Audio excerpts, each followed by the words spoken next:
Mais um minutinho aí, já iniciamos.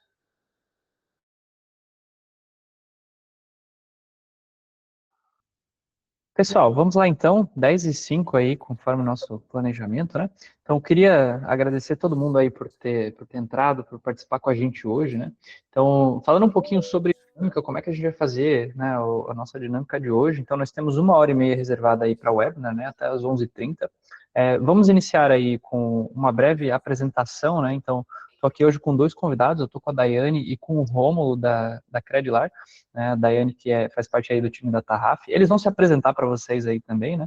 Então, a ideia é vocês trazerem um pouquinho sobre, né, carreira, jornada, o que vocês fazem hoje na empresa também, pessoal. E, Romulo, se tu puder até, eu não sei se tu tem como trocar o teu nome, ele está como Saque Credilar, recomendo que Ah, tu tá. Peraí, vou alterar quando aqui. for te chamar também, daí sabe que é você. E daí a gente, né, vai fazer aí uns 5, 10 minutinhos de apresentação, depois nós vamos para a nossa pauta, que hoje será sobre vistoria, né? Então, vistorias de entrega. Até pegando ela aqui, a gente está falando de boas práticas para conduzir vistorias com rastreabilidade, checklist estruturado e evidências digitais, né? Como uma entrega bem feita reduz chamados de assistência técnica nos primeiros meses. Então, a gente vai circular ao redor dessa pauta aí, né? Então, trazendo um pouquinho da experiência que a Daiane e o Romulo têm aí também fazendo, né, vistorias de entrega. E a dinâmica é para que seja realmente uma conversa aí fluida e a gente vai abrir também para perguntas, tá? Então, a gente vai para a pauta, deve ir até aí uns 30, 20 minutinhos até finalizar a reunião, então umas 11 horas. E aí a gente abre então para perguntas, para quem quiser abrir um microfone e falar. Mas se quiserem também podem mandar no chat, que no final a gente puxa aqui para, né, para retomar a pergunta, beleza? Então, vamos começar? Então, começando aí, não sei, Daiane, quer começar falando um pouquinho sobre você aí, sobre... a ideia é falar sobre cargo, né, qual que é o teu papel hoje dentro da Tarraf, falar um pouquinho da empresa também, né, se apresenta aí para o pessoal te conhecer. Bom dia, pessoal. Meu nome é Daiane, como o Vinícius já falou, né? Eu estou na Tarraf, na empresa, há 11 anos. Eu trabalho na área de assistência técnica por volta de 8 anos. Já passei, né, algumas fases aqui dentro da empresa por obra, né? Já fui de qualidade e assistência técnica, mas sempre foi assistência técnica o meu forte aqui. Hoje eu estou como gerente da área, mas iniciei como estagiária, então fui aí né, com todos os processos, todos os passos dentro da área. Uma jornada de tempo já, então, Daiane. Sim, Bacana. uma jornada.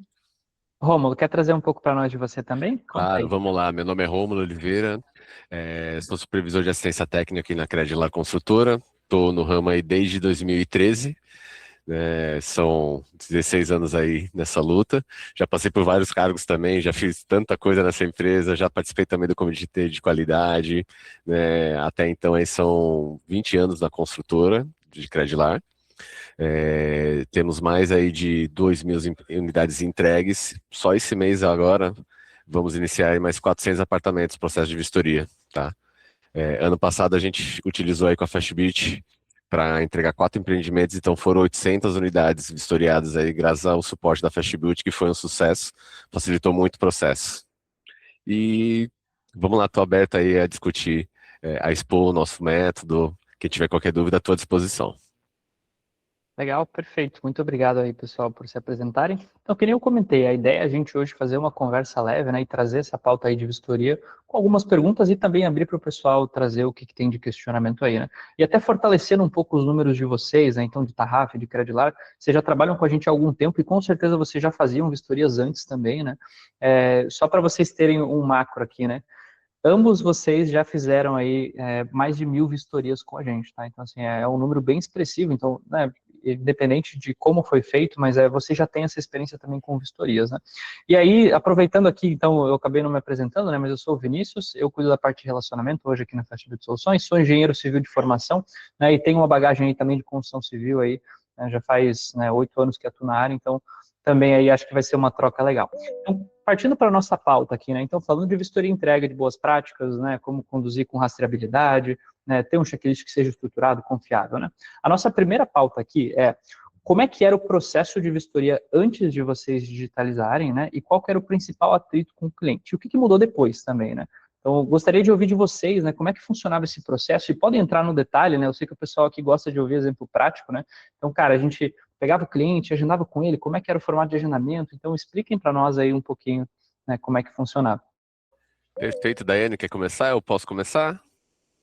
Pode começar, fica à Então, vontade. vamos lá, né? Como todo mundo aí, a gente pegou essa sucessão de tecnologia.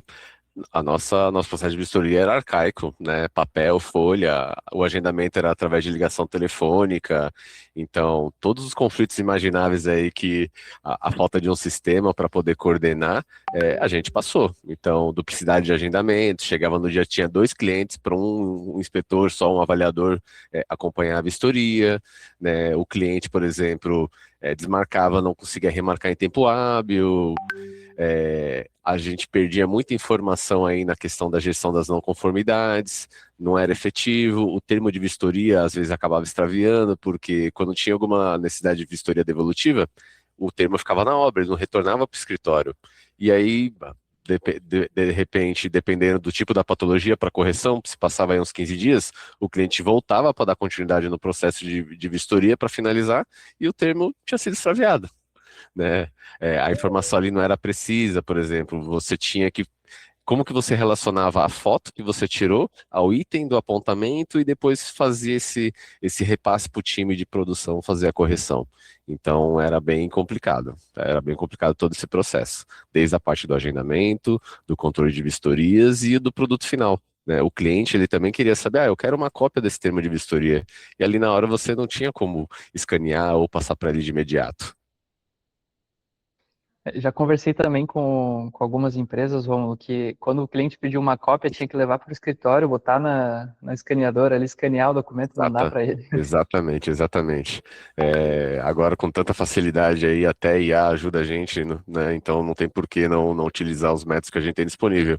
E claro, né? A gente parava a operação toda para poder fazer um contato com o cliente. Então tinha 4, 5 operadores ali ao mesmo tempo, né? E outra, a agenda, né? Como que você vai pegar aquele horário ali? De repente você ofertava aquele horário para um cliente e o teu colega ali de atendimento também tinha ofertado. Então dava esse conflito, né?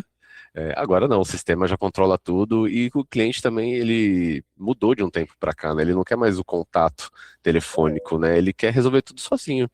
Então, para a gente facilita bastante também esse processo, essa autonomia que o cliente quer. Dai, e vocês vivem a mesma realidade por aí? Conta um Já pouquinho mais pra vivenciamos nós. essa realidade, né? Eu acho que são parecidos, né, os sistemas, mas a gente ainda começou, teve um progresso que a gente, aqui internamente, a gente chegou a fazer uma plataforma para a gente tentar solucionar esses casos, né? Isso bem no passado, para tentar evoluir. E foi muito bom, né, que a gente conseguiu ali ter as evidências numa plataforma só de vistoria entregue e ter as informações. Isso facilitava o agendamento, facilitava ter a rastreabilidade do checklist, né, mas não tinha essa autonomia de envio para o cliente, continuava algumas coisas ainda não foram evoluídas, né, mas a gente chegou a evoluir nesse sentido.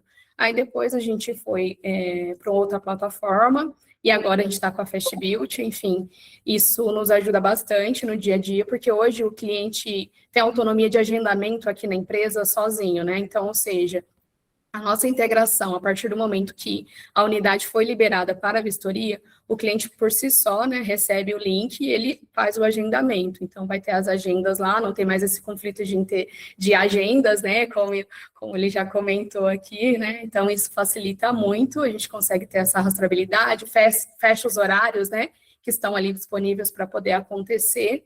E, além disso, né, depois tem a transparência, né, que quando a gente faz a vistoria, o cliente recebe, né, o checklist ali de vistoria, mostrando a transparência daquilo que foi realizado ali com ele. E como é que funcionava com esse checklist antes, Dai? Eu não sei se eu peguei. Vocês faziam também que nem o Romulo ali em processo manual mesmo, e se o cliente pedia no final, vocês escaneavam? Como é que funcionava? Isso, fazia o scanner e enviava depois, né, via WhatsApp, via e-mail, enfim. Era bem arcaico, né, bem arcaico. Entendi, entendi. Conflito de Não, é agendas justamente. também. Eu acho que isso entra numa pauta bacana, porque é bem possível que, né, alguns dos participantes conosco aqui também se deparem com situações parecidas, né? Então, assim, de talvez extraviar o documento, às vezes perde, e realmente é um processo que ele acaba sendo bem perigoso, na verdade, né? Porque a vistoria é um momento importante e para o cliente também, né? E aí, pergunto para vocês, né? A gente tem aqui o nosso segundo item da pauta, que fala sobre itens do checklist de vistoria, né? Então, a gente sabe que existe uma ponte aí muito próxima entre a vistoria e o pós-obra, porque um momento, né, vem depois do outro. E aí, o assistência técnica acaba recebendo o que acabou passando na vistoria, que, né, foi visto só depois, né? E aí, o que vocês percebem que são os itens mais, né, importantes da vistoria que, quando negligenciados, vão acabar caindo no pós-obra e gerando solicitações também, né? E como é que a gente dá a devida atenção para esses itens? Eu acho que os itens que mais são apontados são aqueles corriqueiros do dia a dia que o cliente, né, faz o manuseio dentro da unidade, que é as esquadrias, os caixilhos, né, o uso ali das instalações hidráulicas, né, que é usar a torneira, enfim, a bacia sanitária. Acho que esses são os itens aí que de cara, né, a gente pode dizer que são os itens que são mais não conformes ali no dia a dia. O que a gente faz para poder minimizar isso são as pré-vistorias que a plataforma, né, disponibiliza da Fast Built. Então, a gente tenta entrar isso antes para poder minimizar já esse passo, né, para a gente rastrear quais são os sistemas construtivos que a gente precisa atuar para passar para que seja resolvido, né? E outro ponto que a gente também faz o acompanhamento mensal aqui dos sistemas construtivos que a gente chama top 3, né? A gente classifica como top 3. Então, são os sistemas que a gente olha mensalmente que a gente precisa atuar e retroalimenta todas as áreas, né? Projetos, suprimentos, obra, qualidade, para poder mitigar, né, essas não conformidades na hora da vistoria. Bom, Pode falar, Rom. como a Daiane falou, muda a construtora, mas os problemas são realmente os mesmos. Conosco é o mesmo caso, tá? Então, todos aqueles itens que o cliente vai manusear com frequência e que provavelmente o cliente vai personalizar, porque não necessariamente aquela torneira ou aquela bancada que a gente entrega, o cliente vai ficar com ela. Ele vai acabar substituindo, né? E aí, esses pontos de ligação, de conexões, o quadro de energia, então, tudo que ali é aparente, né, e de fácil constatação para o cliente não abrir uma reclamação depois, então eu entendo que a gente tem que ser bem criterioso, bem cuidadoso e exibir para o cliente, né, afinal a gente passa por tanto checklist, né, tanta revisão pós-entrega, então nada mais é que é o fruto do nosso trabalho, mostrar que todos os vidros funcionam estão corretos, né, a vedação tá ok, portas e janelas estão travando, a descarga ali funciona perfeitamente, porque depois que o cliente recebe, né, fica difícil para poder evidenciar que foi entregue conforme. E aí, um ponto que a Daiane falou, inclusive, né, que entra em conjunto contigo aí, Romulo, foi sobre essa cultura que vocês têm de entender o que aconteceu para depois trazer isso numa pauta de reunião e discutir os 3 itens mais principais, né? O que tu tem visto nisso, Daiane, nesses 3 itens? Quais são? É realmente esses exemplos que tu citou ali de caixilhos, de esquadria? O que é que realmente acontece? Hoje eu acho que o mercado em si, né, todos nós que estamos aqui hoje tem um problema chamado mão de obra, né, então é um dos pontos que a gente mais aborda, que a gente tenta mais trazer, né, o empreiteiro, o prestador de serviço, mostrando para ele, inclusive, o cenário que a gente está se encontrando, tá? Então, a gente até costuma acionar muitos empreiteiros aqui em garantia e deixar cientes, né, do que vem ocorrendo, que esse é o intuito, né, não adianta também de deixar isso interno, não retroalimentar todo o escopo que faz parte, né, dessa entrega. Então, a gente vai atuando nessas áreas, porque, por exemplo, o caixilho são empreiteiros parceiros, geralmente. Então, a gente tem retroalimentado, participado, até ido à fábrica dele, participado de instalações para tentar poder mitigar. Exatamente, NDN. E também não só os produtos industrializados, como também os parceiros, né, que executam serviços, né? Eu lembro até de um caso, né, há uma questão de uns 5 anos atrás, eu tive um problema com o obturador da caixa acoplada dos apartamentos, né, era da Astra, e aí eu tive um chamado na assistência técnica, aí eu, tá bom, vamos trocar, tá dentro do prazo de garantia, aí logo um tempo depois, 2 chamados, 3, 4, falei, não, tá, é sucessivo, né? Então algo tá estranho. Acionamos a assistência técnica também da Astra, ela deu todo o suporte. Trocou 232 obturadores de caixa acoplada do prédio todo. Então, imagine a gente absorver esse custo, essa mão de obra, né? Então, também foi muito fácil. Foram bastante parceiros, né? Fizemos em conjunto com a síndica do empreendimento, acionamos, marcamos uma data, eles visitaram a obra e trocaram todos os vasos sanitários, todas as caixas acopladas dos vasos sanitários. E aí, justamente esse relacionamento com os clientes, com a síndica, que nem tu comentou, né, Rômulo, é um desafio também, porque para eles é um momento muito importante. E aí, não sei se vocês já tiveram esse caso de que o cliente ele se recusa, por exemplo, a assinar um termo de vistoria porque os itens não foram 100% aprovados, porque há não conformidades, né? Eu queria que vocês falassem um pouquinho mais sobre isso, né? Se acontece com vocês, se acontece com o resto, né, dos nossos participantes aqui também, mas para compartilhar um pouquinho sobre esse processo, o que vocês fazem, né, quando o cliente ele se recusa, por exemplo, a receber ali a unidade, por exemplo? Acontece sim, é frequente, já aconteceu, acho que com a Daiane, certeza, tá? Assim, vai muito da inteligência emocional ali do historiador, tá? Ele tem que saber conduzir, porque a gente está tratando não só de um bem material, mas pelo menos grande parte do nosso público aqui é aquele que sonha na aquisição do primeiro imóvel, né? Então é um momento especial para ele. Então a gente tem que ser compreensivo o máximo possível, mas também ter certeza do que a gente está entregando, né? Tá seguro do que está descrito ali no memorial descritivo e evidenciar para o cliente, olha, eu entendo que o senhor queira uma pintura lisa, uniforme, mas no memorial descritivo, por exemplo, é latex PVA. Então vai ter as marcas naturais do próprio rolo, né? Não é um toque de seda, é um outro produto, né? Então eu estou entregando exatamente aquilo que foi proposto, né? Que foi prometido. É claro, a gente pode às vezes fazer algo a mais, né? Surpreender o cliente, entregar a mais do que ele de fato adquiriu. Mas vai muito da inteligência emocional aí do vistoriador explicar para o cliente, né, com aquele sorriso no rosto e às vezes dar um não sorrindo, que eu acho que é o mais complicado, né? Como você vai dizer não para o cliente sorrindo para ele? É difícil, mas a experiência e o tempo de casa ajuda todo mundo, né? Nada que a gente não possa aprender aí no dia a dia.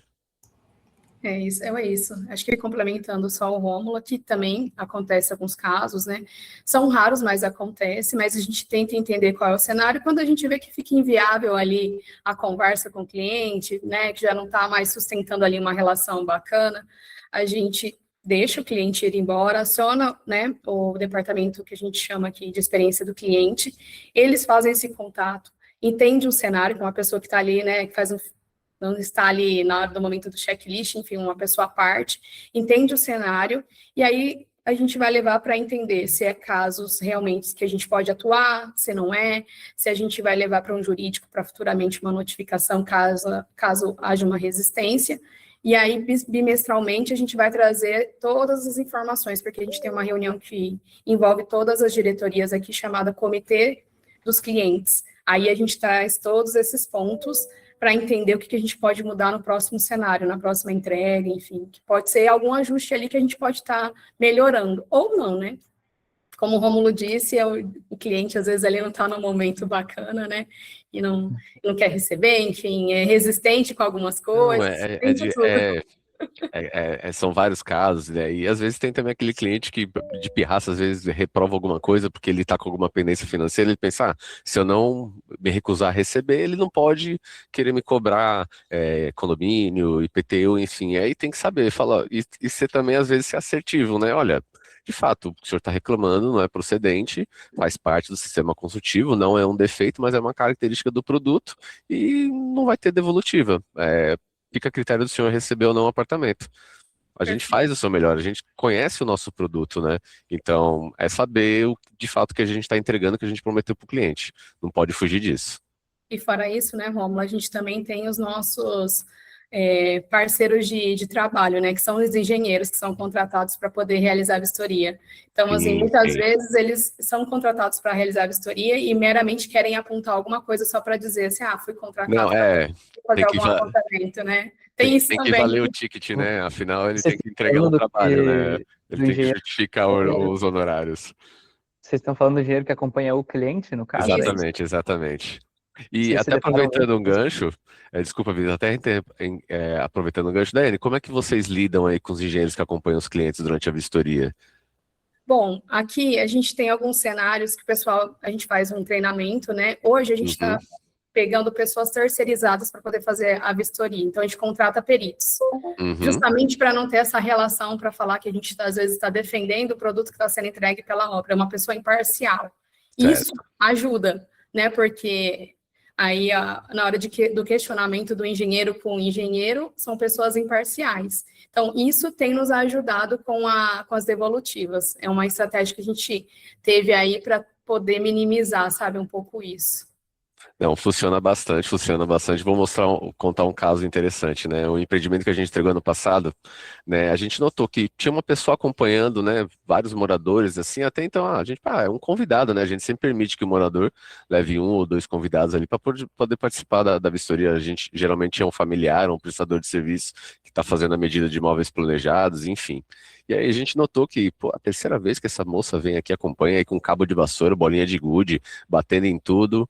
É, Aí a gente pensou, deve ser engenheira, né? Tá vindo acompanhar. Ah, a senhora é engenheira? Não, não, não sou engenheira. Aí, caramba, é uma pessoa vendendo serviço de vistoria, mas não é engenheiro. Aí na próxima vistoria eu não autorizei o acesso dela. Aí deu polícia, deu CREA lá para fiscalizar, foi engraçado. Mas é um caso que acontece, tá? E aí a gente passou nos avisos de vistoria, né? Consta a observação, caso o cliente queira acompanhar, vir acompanhado de um profissional, que o profissional traga uma RT válida para poder fazer a vistoria. Então, a maioria chega, às vezes se depara com um custo e acaba abrindo mão de fazer uma vistoria com o engenheiro. É claro, o objetivo não é privar o cliente, né, de fazer a vistoria de forma alguma, né, de ser acompanhado, mas que se de fato tem o acompanhamento de um técnico, que seja um engenheiro, porque aí você consegue conversar de técnico para técnico e evidenciar que o que ele está afirmando ali não faz sentido, ou não se aplica no caso. É isso. Cada dia a gente tem uma novidade, vai aprendendo mais coisas. Cada hora aparece uma nova novidade nas vistorias. Mas tem gente que é qualificada assim, aí tem os engenheiros, enfim, os arquitetos fazem o trabalho deles, né? Não estou falando sobre isso, mas a gente tem os impasses de algumas pessoas que realmente querem apontar só para falar, olha, estou aqui fazendo o que eu fui pago para fazer. Mas também às vezes é o jogo, a gente já espera por isso e tudo bem, paciência, seguimos em frente porque a gente está ali para isso, é claro, é importante a gente resolver, mas a gente deixa claro, né, e ali no termo de vistoria mesmo, na devolutiva do cliente, explica as razões por que a gente não vai executar aquela correção que o engenheiro está pedindo, e simples. Muito bom. Deixa eu ver se eu entendi também para compilar aí para o pessoal que está assistindo, né? Então, a gente falou sobre a parte de recusa da unidade. Pelo que eu entendi, né? Ambos os feedbacks foram sobre a gente ter um tato com o cliente. Então, na hora de comunicar essa recusa, né? Ou enfim, qualquer coisa que a gente não vai fazer, que o engenheiro tenha pedido, né? Mas ao mesmo tempo conectei isso com o que vocês falaram antes de a gente tem então uma necessidade de lidar muito bem com o cliente, de na hora de comunicar muito bem. Como é que vocês tratam isso, né, frente ao desafio que vocês mencionaram anteriormente de mão de obra, que é ter uma pessoa que representa a empresa, né, fazendo a vistoria ali, tendo esse tato com o cliente de explicar os processos, explicar, que nem o Rômulo mencionou ali, o memorial descritivo, né? Pelo que a Daiane falou, já é uma equipe terceira para ser imparcial também, né? Mas até queria ouvir de vocês aí, como é que vocês fazem essa capacitação, esse treinamento, né? Olha, aqui na Credilar, geralmente o nosso time são de engenheiros já antigos, né, todos residentes aí há um bom tempo na empresa, e a gente faz treinamento frequente aí com a equipe, né, evidenciando para a equipe que vai fazer a vistoria qual que é o produto, né, o que a gente está oferecendo nesse empreendimento, né, e aí ter tudo aquilo detalhado, tentar prever quais são os itens que vão dar conflito. Geralmente a gente já tem experiência de outros empreendimentos que a gente entrega, então meio que a gente já tem um roteiro ali, né, com as perguntas e respostas, é tipo um FAQ, né? Se o cliente questionar X coisa, né? O que você pode argumentar? E aí, no dia a dia, ele vai aprendendo, né? Vai maturando e pega a experiência para os próximos desafios. Eu só complementando a isso que o Rômulo falou, a gente faz os treinamentos, a gente chega aí na obra, né, mesmo que contrata o terceiro, a gente treina o terceiro a fazer entregas para a gente da assistência técnica, realmente como se fosse um atendimento ao cliente, e a gente faz os questionamentos como se fosse um cliente, para ir testando ali, né, porque a gente sabe que muitas vezes, como o Rômulo reforçou no começo, tem que ter inteligência emocional, é mais lidar, às vezes, com a inteligência emocional do que o contexto técnico ali, no momento da vistoria.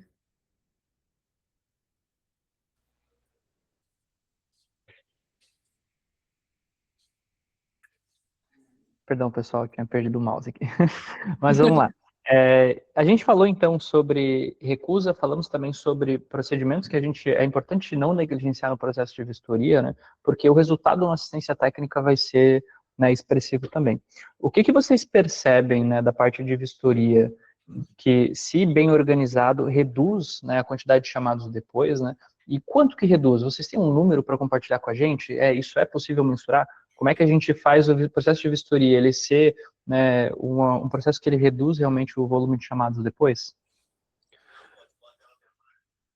Olha, eu acredito que tudo que você puder exibir para o cliente, né, que é vício aparente ali de fácil constatação na hora que você for fazer a vistoria, né, se as portas estão fechando todas de forma regular, as janelas ali estão travando normalmente, né, não tem nenhum vidro riscado, o vaso sanitário ali está perfeito, né, porque aquilo que o cliente vai usar com bastante frequência, né, você evita ter essa dor de cabeça depois.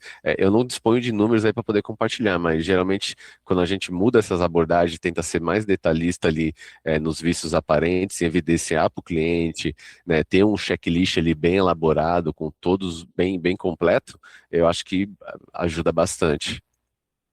É necessariamente isso mesmo. Eu acho que a transparência, como o Romulo citou, na hora da vistoria, né? Eu acho que também a pré-vistoria é essencial para isso também, né? Porque a gente já faz ali um check-up das não conformidades, já atua para não realmente ter o problema no momento da vistoria com o cliente. Com certeza, um processo bem elaborado do checklist, né, porque eu não sei como na construtora, né, nas incorporadoras, mas aqui na Tarraf a gente não tem somente um segmento. Então, o checklist, ele costuma ser personalizado para cada empreendimento. Então, isso também faz com que a gente tenha ali a rastreabilidade dos itens, uma segurança para a empresa, né, quanto os itens que são checados ali no momento. Então, tudo isso contribui para que tenha uma entrega efetiva. Legal. E até um negócio que eu ouvi vocês falarem agora, que eu ouvi vocês falarem antes também, né? Então, o checklist, ele bem estruturado, ele também fala da cobertura dos itens que o cliente mais vai usar, né? Porque se a minha interpretação está correta, no final das contas, se ele vai identificar na vistoria ou depois, ele vai identificar de qualquer jeito, porque ele está frequentemente usando, né? Então, acho que fica a dica aí para o pessoal também que está participando. Então, cobrir ao máximo esses itens que ele está usando no dia a dia, né? Que é frequente para ele. Tá correto isso? Complementando também, Vinícius, e também acho que a entrega do formulário no final da vistoria, isso também mostra uma transparência e faz com que o cliente também pense, às vezes, 2, 3 vezes antes de acionar um item que ele mesmo já validou que está ok. Então, isso também influencia bastante. Legal, bacana. E justamente eu ia falar sobre essa evidência na sequência, né? Então, assim, a gente tem um checklist que o cliente recebe depois, mas e a evidência em fotos, assinatura que ele faz e vídeos, né? Tem mudado esse processo de contestação que vocês recebem aí na parte de assistência e de vistoria também, já que fica tudo registrado? Não, sem sombra de dúvidas, porque o cliente tem ali uma cópia de todos os itens que ele vistoriou, tem o ok dele, o aceite formal, né? Além de todas as explicações que a gente deu, né? Durante o período de obra e antes da liberação das unidades para a vistoria do cliente, a gente tem o nosso checklist, que a gente evidencia com fotografia também, né? Todos os itens aparentes ali de fácil constatação. Então fica muito fácil, né, no momento aí futuro de ter qualquer questionamento, comprovar para o cliente que de fato não procede a afirmação de que foi entregue fora do conforme, né, com danos ou com funcionamento irregular. É claro, alguma coisa ou outra pode de fato acontecer, mas é ser criterioso, ser realista. De fato, se o problema existe, faz parte da assistência técnica para a gente solucionar. É isso. A gente fala bastante unidade privativa, mas falando sobre área comum também, que não deixa de ser um cliente, né? Os clientes no geral, enfim. Aqui a gente também tem uma habitualidade de fazer anualmente uma visita no empreendimento. Então, nós mesmos, da AT, né, da assistência técnica, vamos até o empreendimento, a gente faz uma vistoria como se fosse perito mesmo, monta um relatório, um documento, e também mostra para o condomínio com evidências de que as manutenções preventivas e corretivas muitas vezes não estão sendo realizadas por eles. Então, a gente também se documenta dessa forma e faz o acompanhamento com isso, né? Não só nas unidades privativas, como a gente comentou, de checklist, enfim, a gente também atua na área comum, que é um modo hoje da gente tentar nos resguardar, né? Hoje a gente consegue responder alguns chamados de área comum por ter algumas evidências desses relatórios, porque a gente envia também para o condomínio, tá? Para a administradora, para eles terem ciência do que foi elaborado ali. Então, anualmente, a gente faz esse acompanhamento com os condomínios. Perfeito. Aqui na construtora, alguns empreendimentos, né, por conta do selo da Casa Azul, da Caixa, a gente entregou com um plano de manutenção preventiva para as áreas comuns e com um sistema, né, de avisos de alertas. Então, na frequência mensal, né, quinzenal ou diária até, o síndico lá do condomínio recebia um alerta, olha, está na hora de fazer a vistoria ou inspeção de tal item construtivo. E aí tinha o campo lá para ele dar o ok, olha, feito, anexar fotos, imagens, porque, claro, dava um roteiro para o próprio síndico fazer a gestão ali, né, das manutenções, que a equipe seja do zelador residente ou uma empresa contratada e evidenciar isso e guardar, né? E claro, a gente podia utiliza a nosso favor porque está evidenciado ali se ele fez a manutenção ou pelo menos deixou de fazer, já é um indício, né? Então ajuda também a gente a comprovar a falta de manutenção, porque a gente sabe, nem todo síndico é profissional, ou então às vezes por conta, o condomínio abre mão de fazer aquela manutenção por conta e risco, né? E claro, quando acontece algum problema, certamente eles vão nos acionar para ter a solução. A gente também faz o uso da plataforma, a gente disponibiliza durante os 5 anos, né, para todos os condomínios, mas além disso a gente faz esse plus, né, devido ao mercado hoje ter atuações hoje de contratação de peritos também pelos condomínios, então a gente tenta se resguardar e compila todas as informações, então a gente pega o checklist que foi feito na vistoria da área comum, com o que foi vistoriado anual e com as alimentações que ele faz no sistema, a gente compila tudo isso no relatório e entrega para o condomínio, para entender, ó, vocês não estão fazendo, então vocês não podem cobrar isso, então precisa melhorar nisso. Ainda não tivemos né, um ganho no sentido de alguma ação, porque a gente ainda não teve, enfim, mas a gente está se resguardando para o futuro. Além disso, tem o laudo do perito também que a gente contrata para a área comum, né? Então, a gente está tentando ali se cercar se munir de informações ao máximo possível quanto construtora. Em chamados, a gente tem tido resultados, tem tido ganho, sabe, na devolutiva, porque a gente tem as evidências, isso é muito bom. Eu acredito que tudo é válido para poder proteger a construtora, porque assim, no nosso dia a dia a gente faz o máximo possível para entregar o melhor do nosso produto, do nosso dia a dia. Então, tendo algum problema que realmente é nosso, a gente vai trabalhar para solucionar. Mas, claro, a prática aí mostra para a gente, evidencia, é muito fácil a gente distinguir na hora algo que é falta de manutenção preventiva ou é mau uso, e aí, claro, vamos defender os interesses da construtora. Pessoal, vou só abrir, o Aécio levantou a mão aqui, acho que ele tem uma dúvida. É sobre essa pauta de agora, Aécio? Pode falar. Bom dia, pessoal, tudo bem? Bom dia, Aécio, tudo bem? Bom dia. Eu trabalho na área de assistência também, eu estou vendo esse debate aí sobre a área comum. Aqui com a gente só conseguiu resolver, eu já estou na área há 14 anos, aqui nessa incorporadora, fazendo ata notorial. Porque no final dos 5 anos, a gente sempre teve problema judicial. Então, antes da entrega, a gente chama o cartório, junto com um perito contratado nosso também. O cartório vai lá e documenta todo o condomínio. É 1 semana do cartório dentro da obra. Fotografa caixa por caixa. Nós já conseguimos aqui, junto com outro sistema que nós temos, contestar 3 processos de condomínio no final do período. A gente trabalha com a FEST também, que tem nos auxiliado, e a ata é de fundamental importância aqui para a gente. Não sei se vocês já chegaram a usar esse sistema.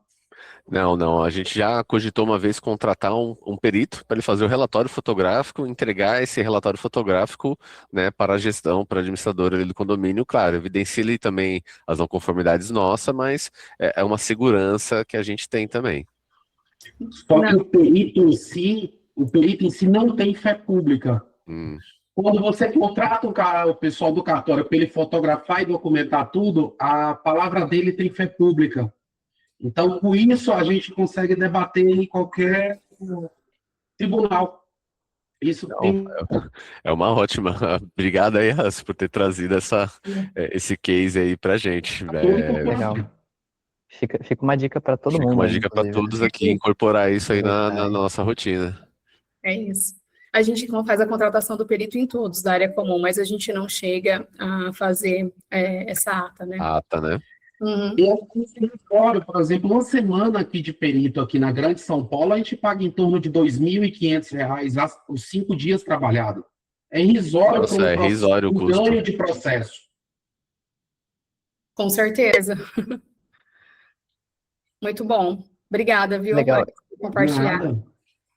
Muito obrigado aí, Aécio. Eu tenho uma dúvida sobre essa pauta que a gente estava discutindo. Justamente, vocês trouxeram a parte do condomínio, né? E a gente falou sobre vistoria, falou bastante de unidade, mas o condomínio ele tem uma complexidade muito grande, porque são muito mais itens para conferir, né? Geralmente tem uma equipe terceira envolvida, né? Eu ia pedir para vocês, qual que é um item que vocês acreditam que vale mencionar, que é para todo mundo tomar muito cuidado na vistoria, porque se não tomar cuidado, depois pode dar problema. Sistemas industrializados, né? A parte de segurança aí de incêndio, né? Pressurização, porque o condomínio sabe que é um custo ali, é oneroso manter isso funcionando, é uma exigência que seja feito por uma empresa especializada, então o condomínio é negligente, não executa. Então a gente evidencia que entrega sempre em ordem, funcionando, porque é corriqueiro a gente ser acionado posterior para poder fazer reparo desses itens. Perfeito, eu acho que é isso mesmo, e tentar, assim, na hora da entrega, deixar bem claro possível o manuseio, sabe, se puder fazer vídeo de comissionamento para entender, né, toda essa funcionalidade do empreendimento é essencial também, eu acho que contribui também.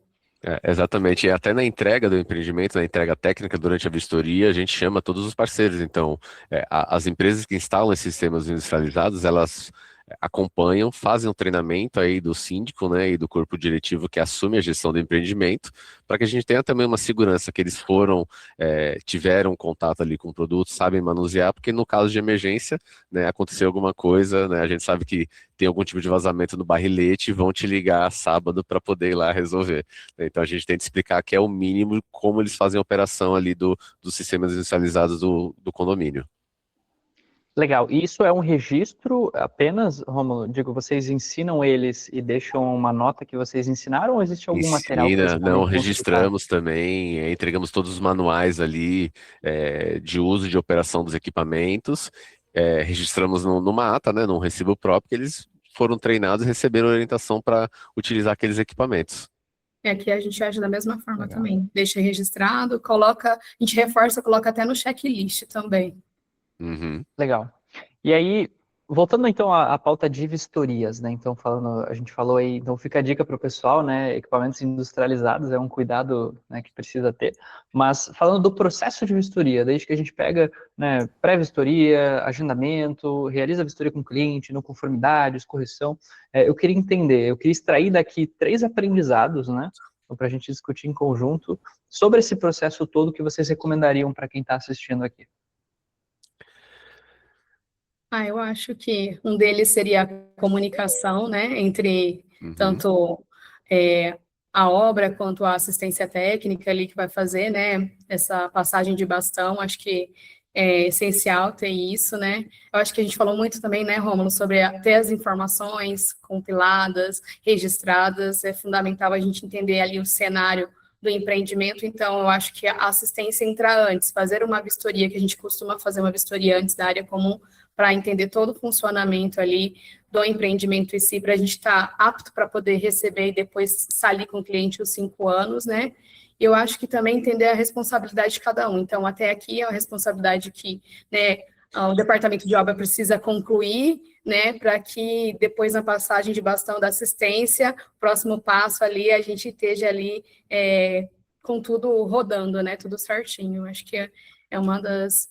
E que processo é fundamental, precisa ter processos, tecnologia é muito bom, mas desde que a gente tenha processos, né, a gente precisa respeitar os processos. pessoas Exatamente, e às vezes o processos, né? conhecimento ali fica só na cabeça das pessoas e a gente não comenta isso, né? Então, a gente está hoje na empresa, mas amanhã a gente pode não estar, então alguém tem que continuar a executar, né?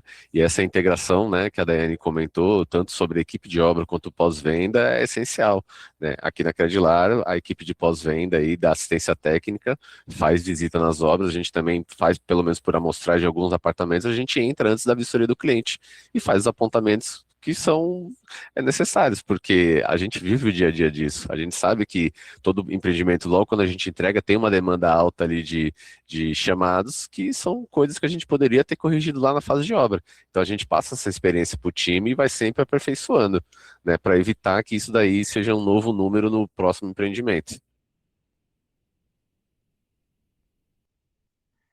Eu estou justamente anotando aqui para compilar para todo mundo. Aham. Então, a gente falou de comunicação, a DAI trouxe comunicação, a passagem de bastão entre os times, processos, e o Rômulo falou agora justamente de retroalimentar a cadeia, né? Então, assim, entendi que eu errei no processo. Lá na frente, na assistência técnica, eu trazer de volta e falar, ó, da próxima a gente pode acertar isso aqui que vai ser muito melhor o nosso resultado lá na frente. É isso mesmo? Com certeza, com certeza. É isso. Legal. Então, só para a gente deixar aí para todo mundo também. Pessoal, lembrando que se tiverem dúvidas, quiserem deixar no chat aí, fiquem à vontade, tá? A gente vai para elas no final aí da conversa. Mas vamos lá, então falando inclusive de um dos pontos que a Dai trouxe aqui, de passagem de bastão, né?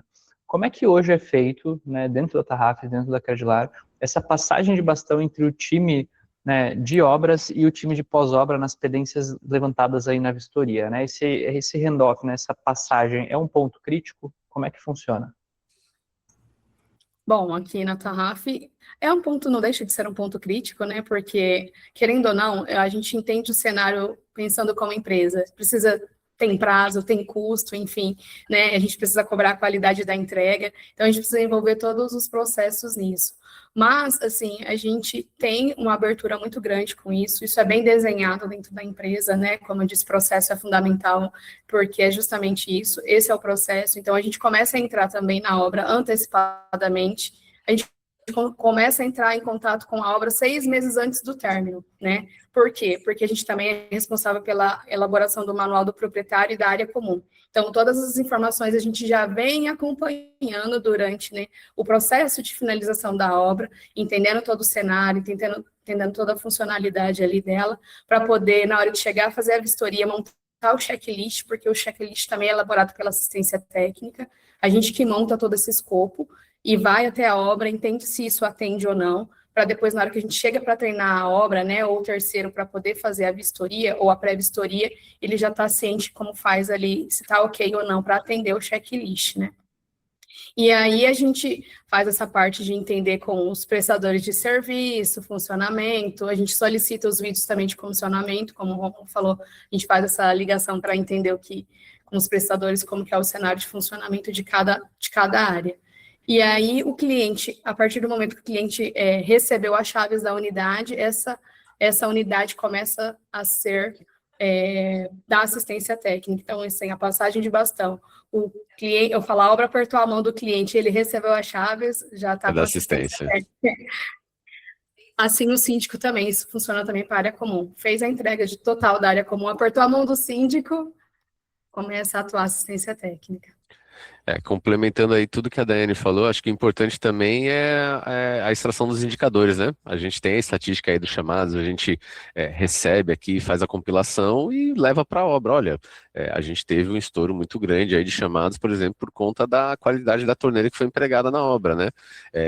Foi realmente a torneira que a gente utilizou, que não era adequada, foi falha na instalação, onde foi o nosso erro, entender onde a gente errou para corrigir isso no futuro, né? A gente, às vezes, não tem como evitar que isso aconteça, porque muitas vezes é um prestador de serviço terceirizado, né? Passa ali no momento da vistoria, não ocorreu vazamento, mas no dia a dia, com o uso do produto, vai acontecer alguma coisa. E aí é ter o controle desses indicadores, né? Fazer as reuniões de acompanhamento com o time da obra e buscar a solução, né? Afinal, a gente é um time, né? Não adianta só correr e entregar a obra, porque quem vai assumir agora é a assistência técnica, então agora é problema deles, né? Afinal, o problema acho que é da empresa toda. Perfeito, é isso. E um indicador também, Vinícius, que a gente está trazendo agora, né, com o uso da plataforma da FastBuild, e a gente está com o BI, é trazer essa taxa de reprovação. A gente já fazia esse acompanhamento antes, mas agora a gente está trazendo isso em BI, né, para ser uma informação mais confiável, que vem diretamente do sistema. Então, a gente vai começar a acompanhar isso. A gente ainda vai ter esse resultado ainda, que é do primeiro empreendimento, mas a gente já está em funcionamento, em andamento com isso, para entender também, ter mais um indicador para a gente conseguir atuar para retroalimentar. Então, entender, olha, nesse empreendimento, o segmento, seja ele econômico, né, seja ele alto, médio, padrão, o que influenciou nessa taxa de reprovação? Quais foram os itens para a gente conseguir também atuar? Legal, e é uma percepção bacana que vocês trouxeram de que a gente olha para a construção, e construção ainda é um processo muito artesanal, né? A gente tem melhorado, tem industrializado, mas ele é muito artesanal. E aí, quando a gente traz essa ponta de dados, que é muito importante, a gente percebe que, na verdade, a gente tem como ganhar produtividade, né? Se a gente olhar para os números e os indicadores que nem vocês falaram, né? Então, muito bacana isso. E aí, trazendo uma perspectiva aqui um pouquinho diferente, de um ponto de vista mais jurídico, digamos assim. A gente não é advogado, mas a gente entende, né, de construção, né? Quais cuidados que vocês acreditam que as construtoras devem ter na hora de redigir um termo de vistoria, por exemplo, né, para garantir essa segurança em caso de alguma disputa ou algum descontentamento ali de cliente? Olha, eu acredito que ali a redação final ali do aceite, né, declaro que recebi em perfeitas condições de uso e habitabilidade do imóvel, que fiz todos os testes, que fui orientado, instruído, né, que receberei o manual do proprietário, que no manual do proprietário estarão contidas todas as orientações sobre o uso do imóvel, sobre os prazos de garantia, sobre atendimento da assistência técnica. Eu acho que todos esses itens deixam mais robusto, né, e auxiliam a construtora aí depois no pós-venda. É isso, e o checklist estando, né, o mais completo possível, com as informações, né, o mais detalhadas possível, para a gente poder estar resguardado aí. Legal, então nesse aspecto de segurança, ele acredito que está muito conectado, inclusive com a pauta do nosso último webinar, né, que foi sobre o manual, né, que o manual ele tem aí uma defesa jurídica muito grande, né, que ele é o documento principal que fala da construção. Mas legal, então bacana ter essa percepção mesmo que não somos advogados aí, essa percepção de construção mesmo, né. E aí, na verdade, eu até acabei já perguntando sobre isso, né? Mas eu vou reforçar essa pauta de novo. Como é que a gente faz para ter um treinamento padronizado e efetivo do time que está fazendo vistoria, né? Vocês comentaram que vocês fazem os treinamentos, mas como que isso funciona? Isso é uma reunião que a gente traz todo mundo? Como é que funciona essa dinâmica? Ó, aqui na Credilar é uma simulação, né? A gente simula uma vistoria no apartamento mesmo e quem é o cliente, né? Quem faz o papel do cliente é o nosso responsável aqui da assistência técnica. Ele vai como se fosse o cliente e começa a fazer os apontamentos.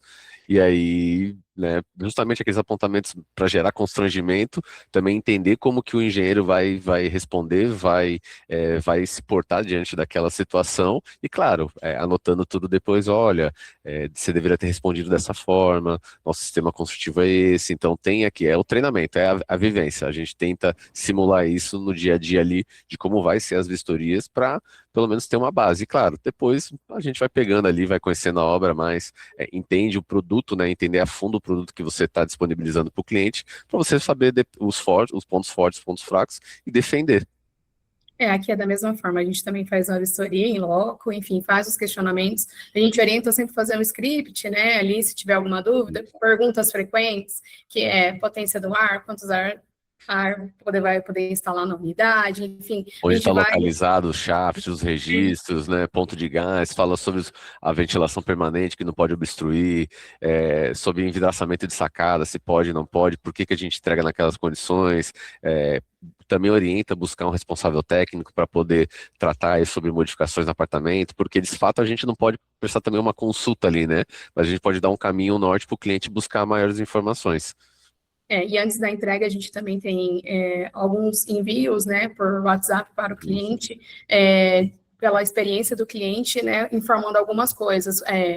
Se ele tiver dúvida quanto a acionamento da concessionária de energia, de água, enfim, a gente vai dando ali os primeiros passos antes da vistoria, para não ter tanta dúvida de tantos itens no momento ali, para não tirar a concentração no momento da vistoria da unidade em si. Então, tem os primeiros passos que são enviados pelo departamento de experiência do cliente para tirar algumas dúvidas já. Legal. Inclusive, era a minha próxima pauta aí, Daiane. Eu ia perguntar justamente dessas orientações que a gente manda para o cliente, né? Mas então acho que tu já respondeu também, só para ver se eu entendi aqui para compilar para o pessoal, né? Então, assim, treinamento para padronização de time. A gente está falando de colocar uma pessoa muito expert no processo, no caso, seja o Rômulo, por exemplo, que é uma pessoa que entende, né, de todos os processos que o cliente já pergunta, e colocar ele junto com essa pessoa que vai fazer as vistorias para fazer essas perguntas e provocar justamente o engenheiro para ver se ele está preparado para responder. Então, isso é uma perspectiva de treinamento de time. Isso está correto? Perfeito. Até aqui? Perfeito. E aqui na construtora, né, o engenheiro responsável pela obra, ou seja, ele pegou a obra do começo ao fim, ele também é responsável pela entrega. Então, ele conduz ali o time de engenheiros e estagiários que vão acompanhar o cliente durante a entrega da obra. Então, ele sabe de cabo a rabo o memorial descritivo, conhece o Legal. produto, né? Então, é uma tarefa que a gente incumbe aí o engenheiro responsável pela obra de acompanhar todo o processo de vistoria, né? E aí depois ainda a gente estipula aqui que os 3 primeiros meses, todos os atendimentos de saque e de assistência técnica também ele tem que fazer a correção. O time aqui recebe, claro, faz os agendamentos, faz a tratativa, mas ele faz a correção. Então é uma maneira também dele ter a prática ali do caramba, o que eu fiz de errado, né? O que eu Sim. tenho que corrigir? Uhum. A gente não tem essa prática, a gente até tentou uma época, mas não deu certo, né? Mas a gente não tem essa prática da obra ficar mais 3 meses. Porém, a gente está com alguns indicadores que a gente vai começar a medir e trazer isso, né, Não, para é válido, porque no dia a dia ele vai ter a vivência ali de caramba, eu esqueci de fazer aquele serviço, caramba, se eu tivesse feito de uma maneira diferente, eu ter prestado atenção, não teria acontecido isso. Vou me atentar mais para a próxima obra, não deixar isso repetir, porque, claro, a gente vai ter o acompanhamento de indicador, né, para poder Exato. monitorar isso.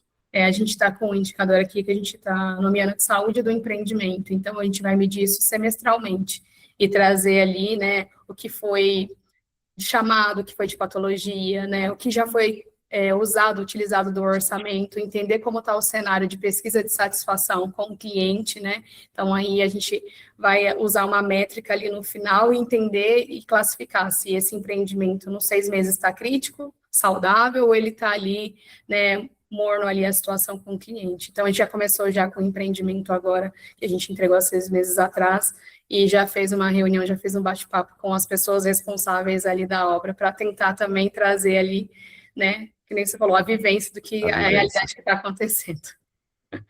Legal. Pessoal, eu tô de olho aqui também nos nossos convidados, né? Então até convido todo mundo a ficar de câmera aberta aí. E eu percebi que a gente falou desse assunto do engenheiro ficar com 3 meses depois na assistência técnica, e até a Carol, que tá por ali, ela fez uma cara de assunto meio polêmico. Então, Carol, se quiser também fazer perguntas aí, quiser comentar, fica à vontade, tá? Mas, justamente, então, acho que, Daiane, se tu quiser também compartilhar, né? Não sei se, né, se tu pode, mas acho que é uma pergunta que todo mundo se fez, é por que vocês tentaram essa prática e para vocês não deu certo? Que acho que também quem quiser tentar essa prática já sabe que caminho seguir, né? Para atingir o resultado também. Eu acho que até mesmo em relação a custos, né, orçamentos, enfim, né, para manter uma DI, né, de obra, né, atuando ainda, porque quando é feito o orçamento da obra, você tem um prazo para poder ali cumprir, né, tem toda a DI envolvida. É mais esse sentido, é inviável financeiramente para a empresa manter, já que existe um departamento de assistência técnica que atua no pós-obra. Não, Claro, entendo. claro. É que aqui na Credilar, né, todo o time de desenvolvimento aí das obras são próprios, né? Então, todos os engenheiros são todos da Credilar. Então, para a gente ainda faz sentido, até porque às vezes ele inicia uma obra que está a 2, 3 quilômetros ali da obra que ele era residente. Então, a gente faz sim essa troca de experiência, porque eu acho válido. Né, do ponto de vista que ele aprenda na prática o que ele deixou, né? De fato, pode ter sido um erro, alguma coisa, mas que ele aprenda com aquilo e não repita na próxima obra. Para a gente é válido, sim. É sensacional, Legal. massa, né? Não se E encaixa. justamente, acho que o objetivo de webinars que a gente faz é fazer essas trocas, né? Nesse sentido de nem tudo que funciona para um funciona para outro, é entender o que funciona para cada um e quem está assistindo também poder pegar essas perspectivas diferentes, né? Entender como é que pode aplicar na sua operação também, né? Acho que a Carol levantou a mão, Carol, você quer perguntar? Fica à vontade. É para falar do assunto polêmico?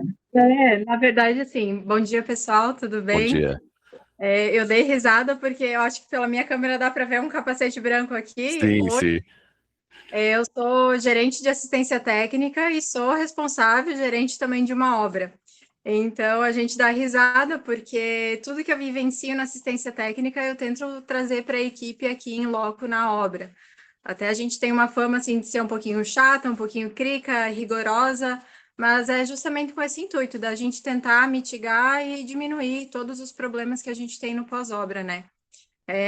E sobre o outro assunto, de o engenheiro ficar responsável durante um certo período após a entrega da obra, a gente fez uma entrega recentemente, onde a assistência técnica assumiu desde o dia zero. A gente não teve participação dos empreiteiros, né, que participaram da execução da obra, mas agora, para um segundo empreendimento que a gente vem entregando esse ano, a gente já programou desde o contrato deles um período de atendimento de assistência técnica pela própria empreiteira. Então, a gente já deixou isso no contrato lá atrás, quando foi fechada a obra, né?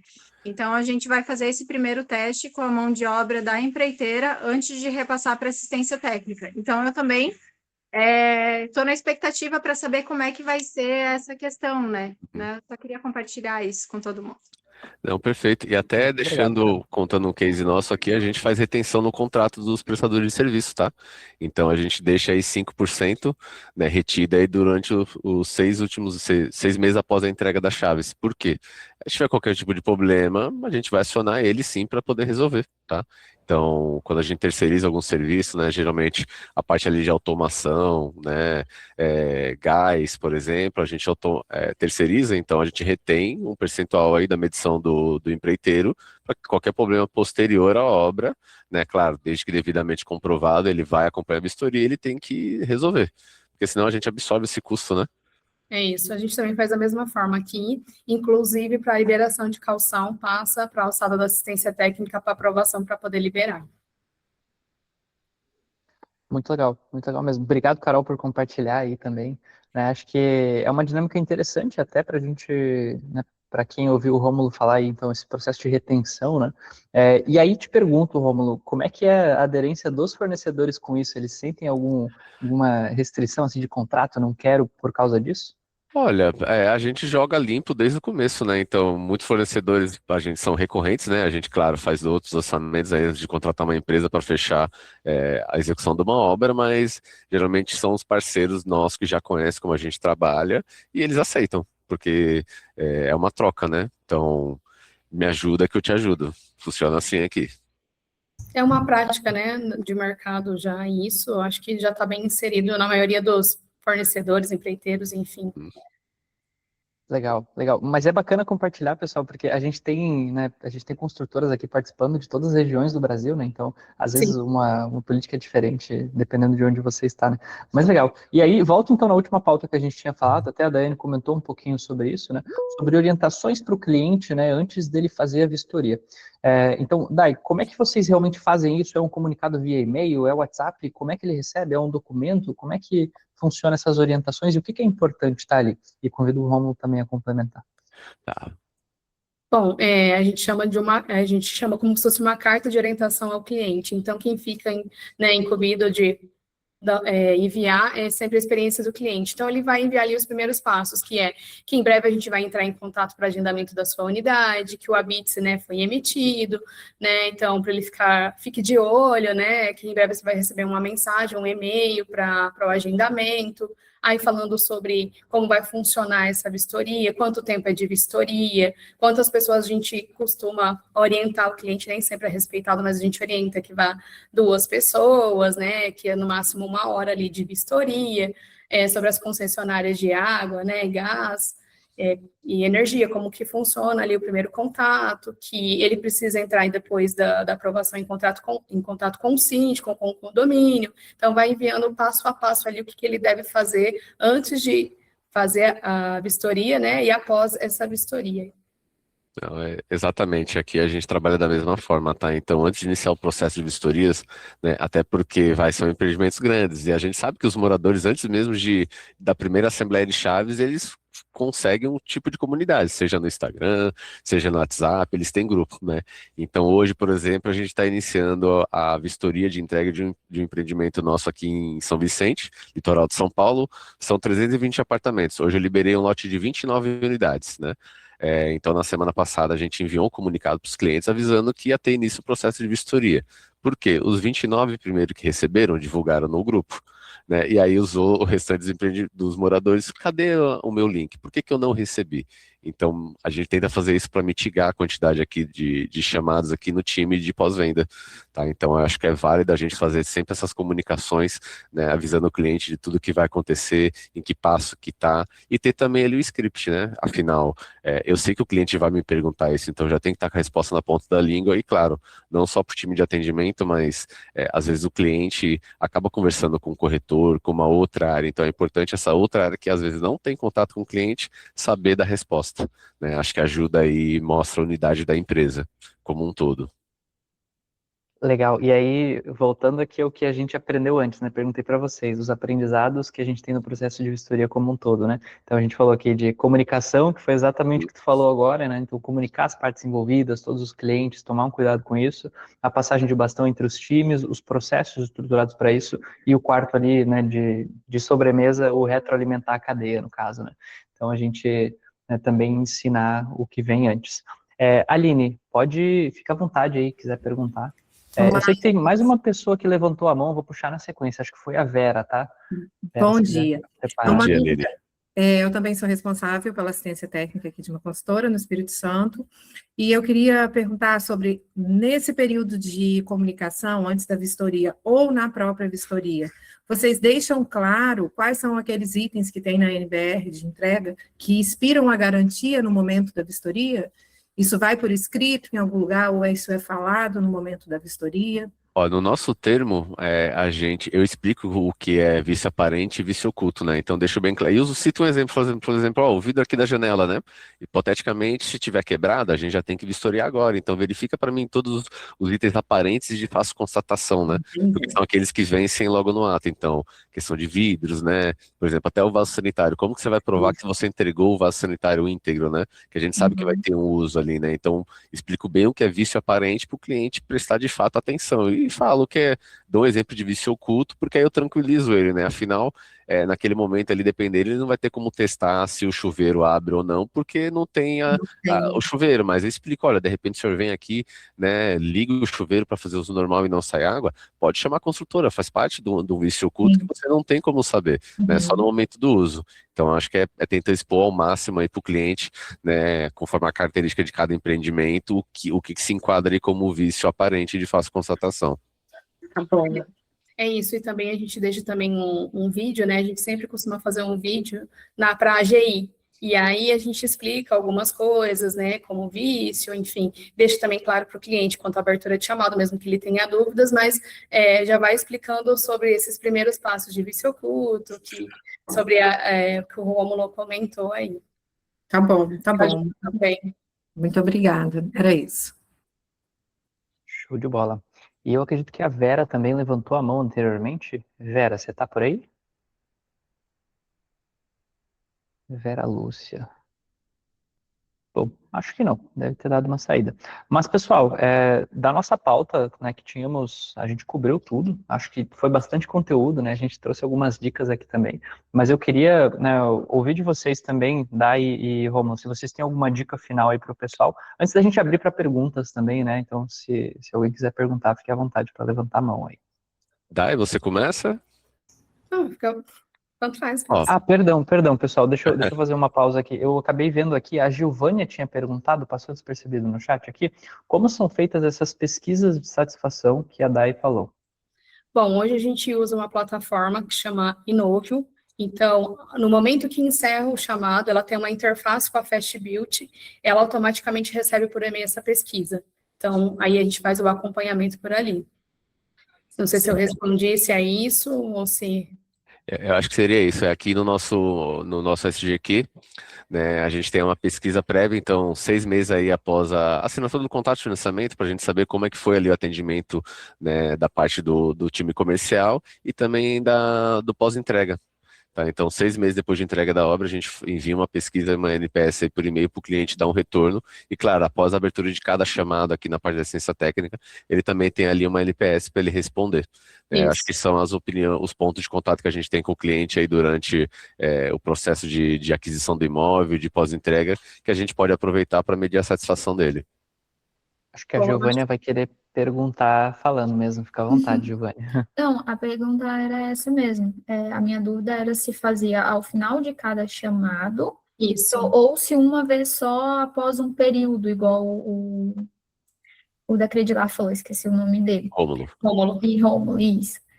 Bom, aqui na Tarraf a gente faz no final de cada chamado, mas existe uma jornada, né, do cliente, que aí a gente faz no momento da venda, né, como o Rômulo comentou, e aí a gente faz depois no momento do andamento da obra, aí depois cada 6 meses, enfim, 12 meses, e depois tem aí em andamento a da assistência técnica, né, que a da assistência vai ficar nos 6 meses ali, e os 12 meses que a gente faz, mas, enfim, são todas separadas, tá? Não são pesquisas vinculadas, mas existe essa jornada. E aqui a gente mede tanto o NPS na assistência técnica, quanto o CSAT. A gente faz a avaliação dos 2 itens, né? Que o NPS é uma recomendação da empresa, né? Seria mais direcionada à empresa, e o CSAT sobre o atendimento da área. A gente faz esses 2 monitoramentos. Perfeito, eu vi aqui que o colega perguntou, né? De fato, às vezes tem uma baixa aderência, né? Então o cliente acaba não respondendo porque se ele tem um problema dele resolvido, principalmente, ele, tô resolvido, tô satisfeito, é isso aí. Então, de 10 assim que você envia, 5 ali vão responder para você. Às vezes é uma resposta automática, que a gente sabe que às vezes pode estar contaminado, foi um não que o cliente deu, então ele não avalia teu atendimento, ele avalia o resultado final da queixa dele. Então a gente sabe que é uma resposta e um resultado viciado, então tem que ter bastante discernimento para entender de fato se aquilo ali representa, né, uma queixa do serviço que foi prestado ou uma queixa com a resposta que foi dada, né? São coisas que diferentes que a gente tem que ter sabedoria para poder dosar. É isso. Legal. Giovânia, respondeu a pergunta? Ficou claro. Te agradeço aí por trazer o questionamento também.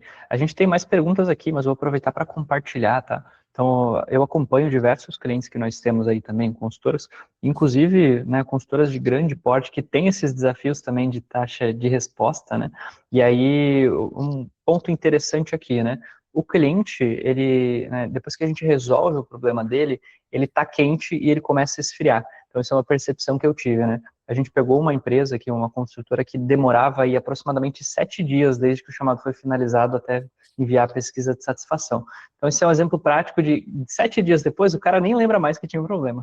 Só se ele estiver muito bravo mesmo. Então, esse tempo, desde que tu finaliza o chamado, né, cara, realmente concluir a solicitação, o problema, até o envio da pesquisa de satisfação é muito importante também. Então, é uma troca que eu queria trazer aí para todo mundo, né? Então, quanto antes, mais quente ele tá, maiores as chances dele responder, apesar de que, né, mesmo assim, a gente tem realmente taxas de resposta baixas, né? Acho que é cultural também, né? A gente não costuma responder. Sim, é cultural. A gente está tentando melhorar isso, inclusive a gente teve uma reunião semana passada com a plataforma, justamente para tentar trazer também o envio das pesquisas, não só por e-mail, mas via WhatsApp. A gente está em processo disso para tentar entender o cenário, para ter essas interações, para tentar trazer essa melhoria também. E aí a experiência do cliente também tem uma meta, né, para poder também tentar forçar essas interações. Então a gente está estudando o cenário aí no qual vai ficar melhor. Quem sabe no próximo eu consiga trazer aí o que foi o resultado. Ali naquele momento do onboard, eu acho que é primordial, né? A gente explicar também como é que funciona a área do cliente, né? Explicar que a construtora tem o hábito aí de mandar e-mails com comunicados, pedir para colocar o endereço eletrônico da construtora como remetente seguro, sabe? Todos esses cuidados, né? E avisar que o cliente vai receber comunicações, pelo menos é uma maneira de reforçar que a gente vai entrar em contato com ele no futuro e pode ajudar aí a aumentar esse indicador. Legal. E aí, pessoal, o Antônio Marcos trouxe uma pergunta, já voltado mais para assistência técnica, na verdade, né? A gente entrou um pouco nessa pauta. O Antônio Marcos perguntou assim: como vocês tratam os chamados improcedentes? Cobram alguma taxa de visita? Daiane? Bom, a gente tem isso, né, até na hora que o cliente abre a solicitação de assistência técnica, né, a gente tem aquele texto formal falando que caso seja improcedente, a gente cobra a taxa. A gente já teve muito no passado isso, Antônio, a gente fazia muito isso.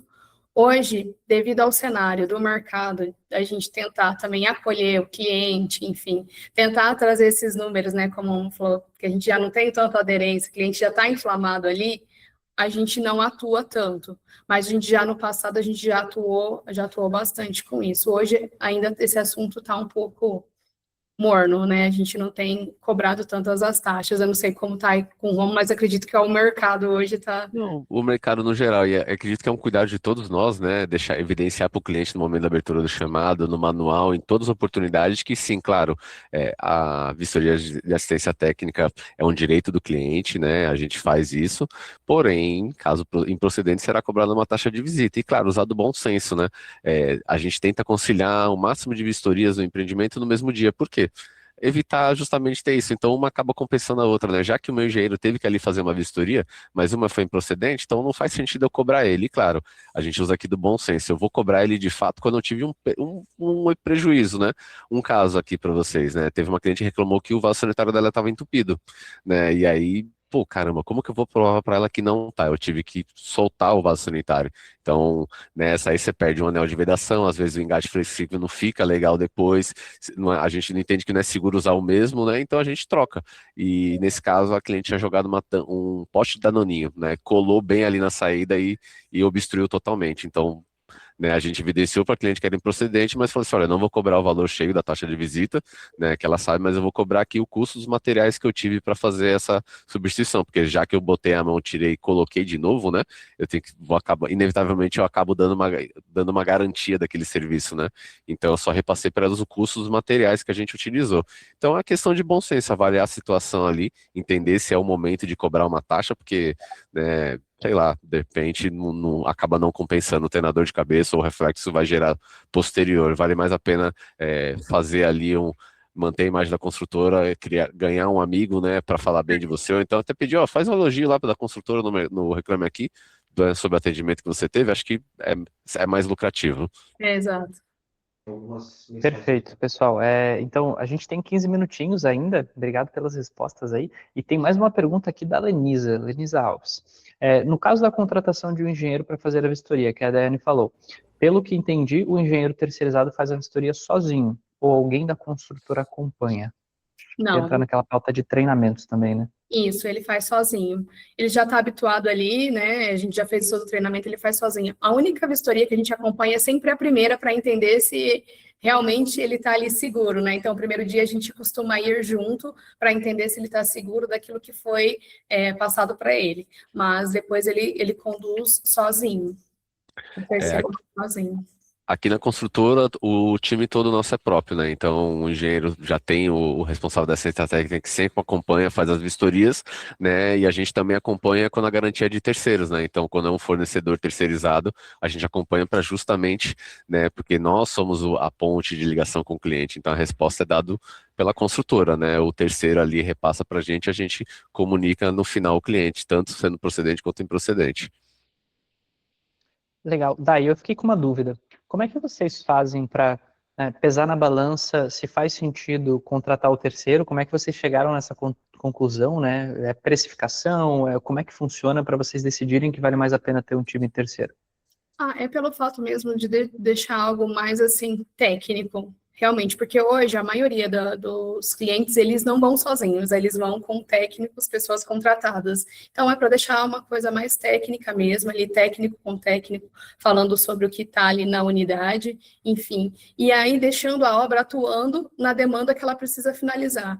Porque, muitas vezes, por mais que a gente treine obra, a gente está viciado ali no dia a dia, com as coisas, e você trazendo uma pessoa terceira, às vezes traz uma postura diferente de atendimento, né? Traz ali uma segurança maior para o cliente, até mesmo, porque a obra está ali no dia a dia, às vezes está resolvendo alguma coisa, aí para poder atender o cliente, aí sai correndo, sabe? Então, assim, a gente quis tirar essa responsabilidade da obra justamente para ficar focada e direcionada para a vistoria do cliente mesmo.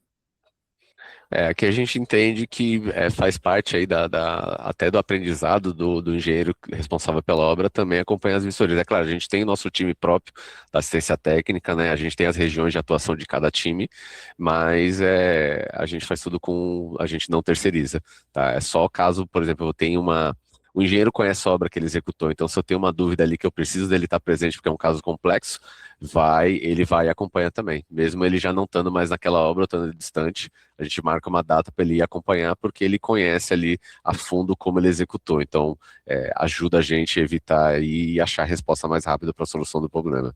Sim, sim. Legal, eu vou puxar aqui, tem uma pergunta da Aline, só que antes, Aline, só rapidinho, a Lenisa respondeu, que agradeceu ali a Daiane, né, e perguntou se, Rômulo, no teu processo, existe uma pessoa da obra junto com uma pessoa de assistência técnica, é isso? Não, ó, 100%, 90% dos chamados é só a equipe nossa da assistência técnica, mas a gente tem contato frequente com os engenheiros da obra para poder sanar as dúvidas. E se eu tenho algo que é mais complexo, eu peço para o engenheiro que executou aquela obra que foi o responsável ali, ou pelo menos por grande parte do período, acompanhar na vistoria na casa do cliente ou na área comum para resolução, porque é mais fácil, ele sabe como ele executou, ele conhece em detalhes ali a obra. Perfeito, show de bola. E aí a pergunta da Aline é o seguinte, sobre o sistema de manutenção preventiva, os dois citaram que utilizam, gostaria de saber se os condomínios retornam 100% e quando é exigido as evidências, são enviadas? Esses alertas diários e semanais nunca houve uma reclamação, não geram um volume grande de alertas? Olha, posso dizer que é um pouco igual aos NPS, tá? Infelizmente, aí a gente tem alguns síndicos que acabam sendo negligentes e não utilizam o sistema, né? Então, fica até estranho, né? A construtora cobra que ele faça uma manutenção que ele sabe que ele tem que fazer. E às vezes é um síndico profissional, né? Que teria que ser exemplar aí nesse sentido.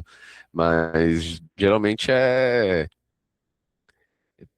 não tem uma adesão tão grande, não. Então, vai. 70% acaba utilizando, então 30% aí são negligentes, né? Não são. Existe aquelas lacunas nas manutenções, a gente sabe que ele deixou de fazer ou tenta retroalimentar né, de uma manutenção que ele fez anteriormente e esqueceu a data, mas em si é complicado. Ainda o pessoal não tem uma adesão tão grande, né? E acaba não utilizando a ferramenta.